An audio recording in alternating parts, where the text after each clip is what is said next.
एक महिला भक्त वृंदावन से बिहारी जी लेकर अपने घर आई और तभी बाहर से गोलू घर के अंदर आया और माँ से पूछता है कि माँ, यह कौन है? तो मैया ने बोला, ये भगवान हैं और ये ही हमारे मालिक हैं। अब तो घर में जब भी कोई नई चीज बनती तो सबसे पहले बिहारी जी को भोग लगता। पहले यह सब चीजें गोलू को सबसे पहले मिलती थीं। इससे गोलू बहुत चिढ़ने लगा और मन ही मन ठाकुर जी को कोसने लगा। एक दिन गोलू की माँ काम पर जाते समय बोली, गोलू, यमुना जी से मटके में जल भर कर लाना। जब गोलू पानी भरने के लिए जाने लगा तो जाते जाते बिहारी जी को कहने लगा, खाने के लिए तो सबसे पहले तैयार रहते हो, लेकिन काम तो मुझे ही करना पड़ता है। अगर यहाँ रहना है तो काम करो। कहकर गोलू यमुना जी से जल भरने के लिए चल पड़ा। गोलू जब यमुना जी में जल भरने लगा तो उसने देखा कि यमुना जी के अंदर बिहारी जी विराजमान हैं और कह रहे हैं, ला गोलू, घड़ा हम भर देते हैं। गोलू उनको देखकर हैरान हो गया और बोला, नहीं नहीं, मैं अपने आप भर लूंगा। लेकिन ठाकुर जी ने उसके हाथ से घड़ा ले लिया और भर कर घर ले आए। गोलू घर आकर डर रहा था कि अगर माँ को पता लगा कि मैंने ठाकुर जी से काम करवाया है तो आज मेरी पक्की पिटाई होगी।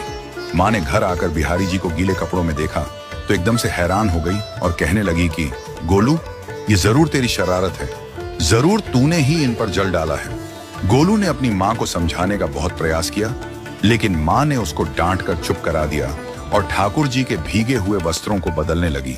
अगले दिन जब माँ ने गोलू को अनाज पिसवाने का काम दिया तो बिहारी जी फिर अनाज का कनस्तर ले आए और माँ को ठाकुर जी के वस्त्रों के ऊपर सूखा आटा पड़ा मिला। तो माँ ने फिर गोलू को डांटा कि तुझे पता नहीं कि ये हमारे भगवान हैं और तू भगवान के साथ शरारत करता है।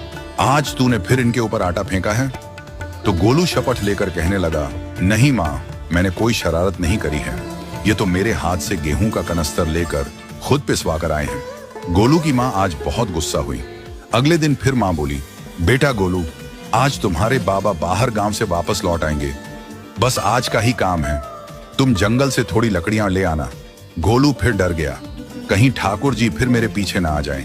गोलू ने माँ को बोला कि मैं चला तो जाऊंगा, लेकिन बिहारी जी को समझा लो, वो मेरे पीछे ना आई। उसकी माँ हंसकर बोली, हाँ हाँ समझा दूंगी, तुम जाओ तो सही। गोलू जल्दी जल्दी लकड़ियां लेने जंगल में चला गया और माँ काम पर चली गई।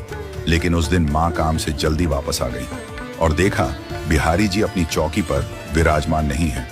वह तो एकदम से घबरा गई कि कहीं गोलू की शरारत तो नहीं। वह भागी भागी जंगल की तरफ गई। तभी उसने देखा कि गोलू के साथ एक इंसान लकड़ियों को लेकर घर आ रहा है। गोलू की माँ यह देखकर हैरान हो गई कि यह तो बिहारी जी हैं। ये क्या हमारे भगवान हमारा काम कर रहे हैं? इसका अर्थ गोलू ठीक कह रहा था। वह जल्दी जल्दी भागकर ठाकुर जी के पास गई और लकड़ियां उनके हाथ से लेते हुए उनके चरणों में गिरकर रोती हुई बोली, हे बिहारी जी, ये आप क्या कर रहे हो? मुंह गरीब का काम क्यों कर रहे हो?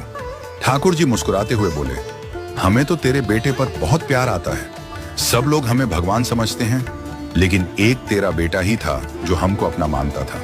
अपना मानकर वो हमें डांट भी देता था, हमारे साथ गुस्सा भी करता था, और जो हमें एक बार अपना मान लेता है तो हम उसके मान के लिए उसके ही हो जाते हैं।